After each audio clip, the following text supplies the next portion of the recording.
Halo Bray, kembali lagi di Gaptek.id dan di video kali ini gua pingin ngebandingin dua laptop yang bisa dibilang ini laptopnya kembar. Tapi meskipun kembar, ini punya spesifikasi yang berbeda.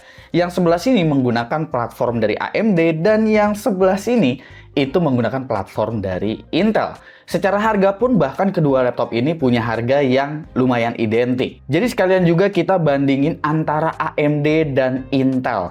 Ini juga jadinya akan fair karena ibaratnya kita emang membandingkan value dari kedua produk kembar. Laptop yang bakalan gue bandingin ialah HP Envy X360 2-in-1 14FA0888AU dengan harga sekitar Rp20.499.000. Dan yang satu lagi adalah HP Envy X360 2-in-1 14FC0777TU dengan harga sekitar Rp19.799.000. Ini agak berbeda dari biasanya karena tumben banget laptop AMD di set dengan harga sedikit lebih tinggi daripada Intel. Tapi setelah dicek lebih lanjut, versi AMD ini udah mendapatkan memori 32GB, sementara Intel hanya menggunakan memori 16GB. Dari awal ini, versi AMD kelihatannya lebih punya value, mengingat laptop ini ialah laptop 2-in-1 yang RAM-nya tuh nggak bisa di-upgrade. Jadi keputusan untuk ngambil RAM gede di awal itu kayaknya bakalan jadi nilai plus untuk AMD ya, karena ya dua-duanya tuh udah punya RAM yang tersolder di sini, alias nggak bisa di-upgrade. Untuk config CPU, HP Envy X360 14FA0888AU menggunakan AMD Ryzen 7 8840HS yang punya 8 core 16 thread 4 nanometer dengan codename Hawk Point. Meski ini seri HS, HP mengkonfig CPU ini pada level CTDP di 15 sampai dengan 30 watt aja. Yang berarti sebetulnya versi HS di sini ditune selayaknya versi U. Mungkin tujuannya agar laptop ini terasa adem saat digunakan dalam mode tablet. Dan saat gua cek stress test juga memang ternyata betul seperti itu. CPU-nya benar-benar dijaga temperaturnya dan power limitnya juga terlihat rendah, yang mana ini udah deket banget ke versi U-nya. Prosesor ini memiliki iGPU RDNA 3 dengan total 8 compute unit persis seperti Ryzen 7 7840U, yang mana kemampuan iGPU ini juga terkenal baik untuk gaming dan memiliki encoder lengkap hingga AV1. Memiliki NPU XDNA yang membuat prosesor ini juga masuk dalam kategori Ryzen AI.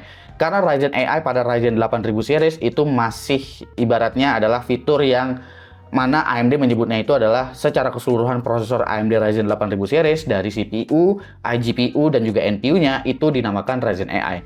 Makanya di versi barunya yang akan datang itu dia merubah namanya menjadi Ryzen AI 300 series. Lalu selanjutnya untuk HP Envy X360 14FC0777TU ini menggunakan Intel Core Ultra 7 155U. Punya 12 core 14 thread dengan config 2P+2i dengan Intel 4, codename-nya itu adalah Meteor Lake. Untuk versi Intel mereka clear menggunakan seri U di sini. Jadi level CTDP-nya emang ada di angka 15 watt. Meski Intel tetap memberikan boost 57 watt selama beberapa detik. Di HP sendiri kelihatannya turbo boost tetap nggak di set mentok. Jadi memang kelihatan jelas bahwa tipe laptop ini harus berjalan adem dan efisien. Wajar aja sih, karena kedua laptop ini memang 2-in-1, jadi bisa diubah dalam mode tablet. Kalau misalkan dijadiin mode tablet dan laptopnya panas, itu pasti bakalan kurang nyaman juga buat di tangan kita. Prosesor ini memiliki iGPU Intel Arc dengan 4 Xe core aja. Tapi seperti yang kita sama-sama tahu, encoder Intel dengan QuickSync selalu menawarkan stability yang baik.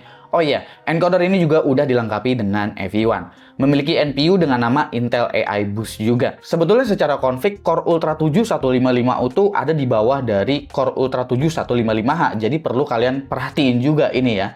Tapi kalau misalkan kita bicaranya Core Ultra 7 155H, terus di set TDP-nya rendah, mungkin performanya juga bakalan mirip-mirip seperti U. Makanya Intel concern kalau memang mau pakai TDP yang rendah sekalian, ya pakainya seri U aja. Level TDP bisa dibilang mirip lah, tapi AMD unggul dari jumlah thread dan iGPU yang bisa diandalkan untuk gaming tipis-tipis. Tapi ya nanti kita lihat aja kalau kemampuan gaming kira-kira masih tetap lebih unggul AMD atau Intel.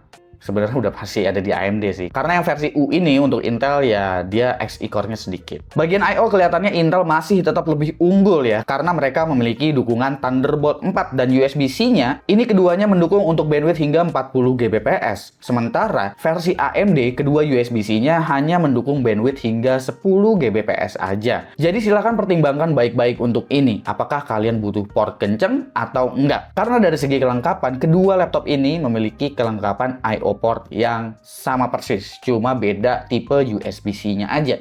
Yang satu punya Thunderbolt 4 full, Yang satunya lagi itu cuma 10 Gbps semuanya. Bagian layar juga sama persis, sama-sama 14 inch OLED dengan resolusi 2880 x 1800. Refresh rate-nya bisa dynamic mulai dari 48 Hz hingga 120 Hz. Ini tentunya juga udah touchscreen ya, karena laptop ini 2-in-1. Dan punya color gamut yang sama-sama bagus. Kedua laptop ini juga punya webcam yang sama persis, dan sama-sama punya dukungan Studio Effect karena memiliki NPU.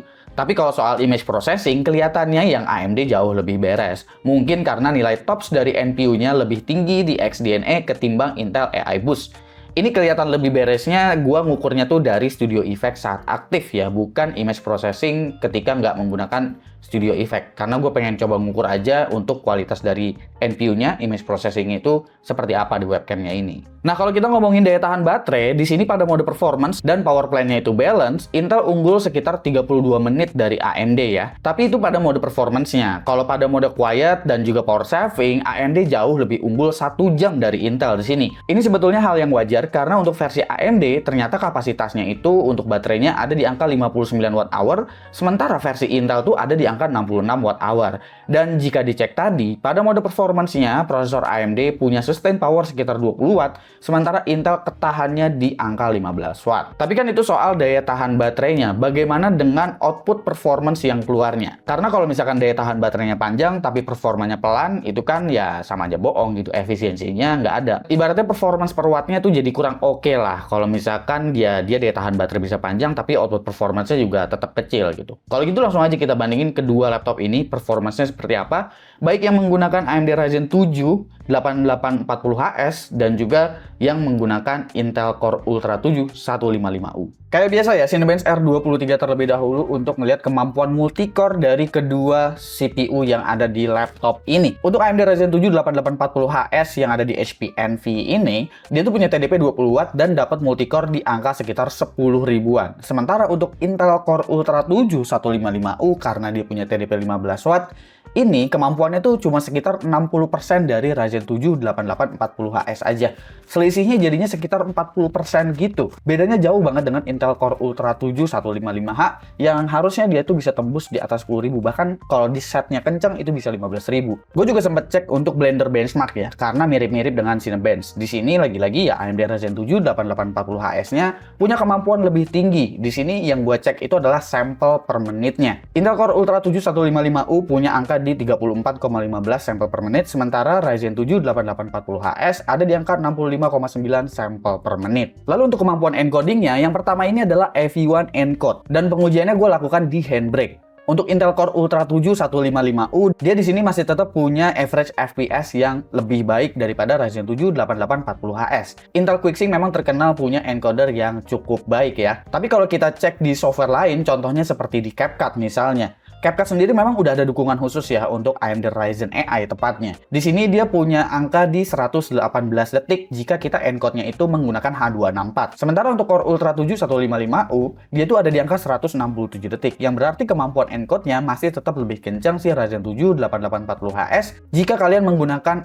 kodek H264. Bagaimana dengan kodek H265? Kita sekarang pakai software DaVinci Resolve di sini. Nah, untuk Ryzen 7 8840HS juga berjalan lebih optimal untuk H265-nya di DaVinci Resolve ini. Ketika gua ekspor ke resolusi 1080p, di sini waktu yang diperlukan itu sekitar 313 detik, sementara untuk Core Ultra 7 155U ada di angka 450 detik. Lagi-lagi, Ryzen 7 8840HS tetap lebih unggul di sini.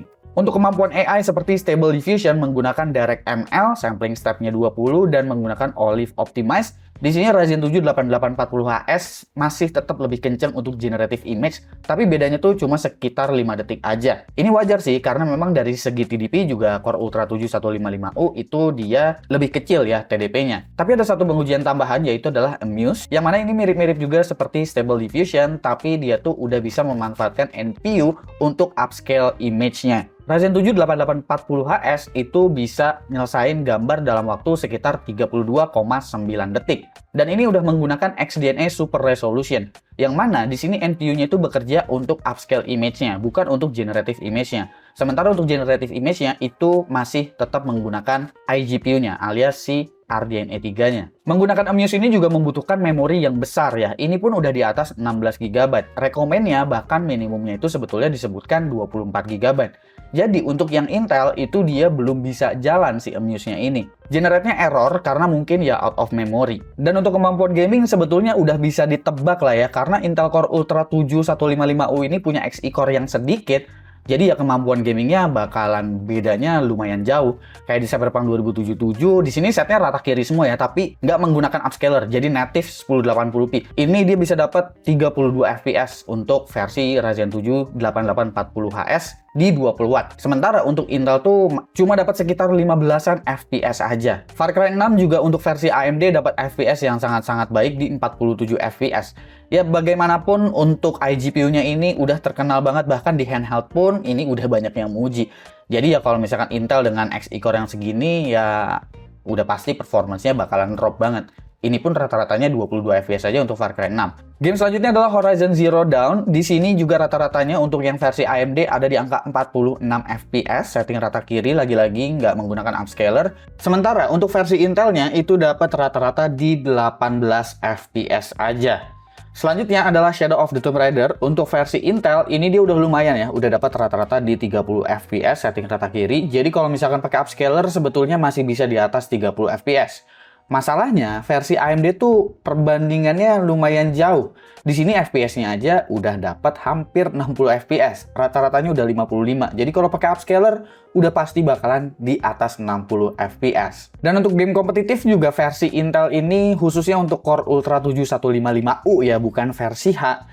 Ini kelihatannya masih belum menjanjikan sih. Karena untuk game seperti Valorant dia tuh masih ada di bawah 100 rata-rata FPS-nya. Sementara untuk Ryzen 7 8840HS, dia tuh udah dapat rata-rata di 160 fps, yang berarti jika kalian menggunakan monitor 144Hz misalnya, itu kalian udah bisa kompetitif tipis-tipis lah. Dan untuk kemampuan SSD-nya, kedua SSD dari laptop ini gue bisa bilang sangat-sangat biasa aja. Meskipun ini NVMe PCIe Gen 4, tapi kecepatan sekuensialnya tuh belum menyentuh ke 5 GB per second, apalagi 7 GB per second. Speednya itu sekuensialnya masih ada di angka sekitar 3 GB per second aja, baik itu write-nya ataupun read-nya. Oke, bagaimana dengan kesimpulannya untuk kedua laptop HP Envy X360 versi AMD atau versi Intel? Dari kedua tipe laptop yang kembar ini, versi AMD tuh kelihatan punya value performance yang jauh lebih baik. Versi Intel punya keunggulan dari segi I/O. Hanya itu, kalau concern banget sama I/O, perlu banget Thunderbolt, barulah versi Intel bisa dipikirkan. AMD juga kelihatannya unggul dalam kemampuan AI-nya di sini. Selain karena punya jumlah TOPS yang lebih besar, kali ini NPU mereka juga udah bisa dimanfaatkan untuk upscale image saat generate image. Seperti contohnya di Amuse tadi. Versi AMD ini punya harga lebih tinggi, tapi kalian dapat kapasitas RAM yang lebih gede juga. Jadi meski lebih mahal, gua akan tetap bilang versi AMD ini jauh lebih worth it sih. Kalau menurut kalian gimana? Dari kedua laptop yang kembar ini, kalian pilih yang AMD atau pilih yang Intel? Silahkan kalian bertempur di kolom komentar di bawah. Jangan lupa subscribe, gue Subki, dan seperti biasa, sampai jumpa di lain kesempatan.